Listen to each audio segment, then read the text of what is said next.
Kasi ang daming nag-participate. At pati rin si Pascal, every time na nag-meeting kami about Sports Fest, nandun yung talagang kasiyahan niya at full support niya. Tingnan niyo naman yung mga jersey natin sa ibang company, di ba?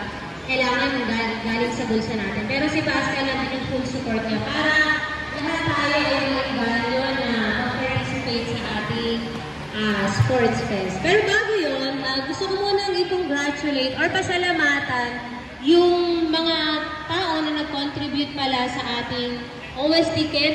Naalala niyo ba nagkaroon tayo ng OST Blitz nung, I'm not sure, quarter 1, baka ngayong quarter 1. So yung top 3 agent na nakapag-close ng pinakamaraming ticket ay meron silang gift certificate. It's only worth 200 pero as a way of appreciating you at saka pagpapasalamat, gusto namin i-offer itong token na to. Actually, tatlo lang muna yung nabigyan namin. Pero, lubos yung pagpapasalamat namin sa lahat kasi alam namin na contribute ang bawat isa sa ating OST Blitz. So, syempre, yung card muna. Naka-close siya na ng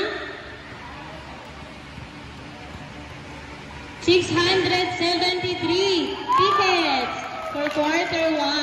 At siya ay nagmumula sa mga newbies natin. Siya ay si Steven Daddy. Steven. Kumagay tayo. Nasa likod. Pwede na ito umuwi. Panalo na to. Hindi pa pala teammate ko pala to. Tayo ka lang muna dyan. Picture ka lang ito. Yung second placer. Naka-close siya ng isa lang yung lamang na kay Steven. 674 Q1 close tickets. Walang iba kundi ang ating cheerleader, si Jennifer Agustin. Congratulations, Jen. Super queen. At syempre, ang hindi nagpapatalo ever. Walang iba, sabihin ko muna yung close tickets niya. Super layo sa kanila. 987. Ay, may ampo ka na. Si Violi Bae.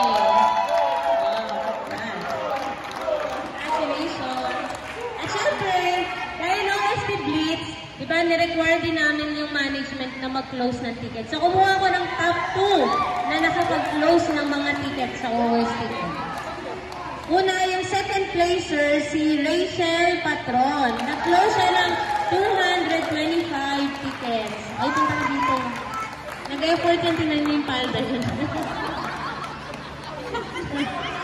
At yung di nagpapatalo, syempre, ever since then, si Candice Valle, 325 close tickets. Picture sa mga top performers. Ay,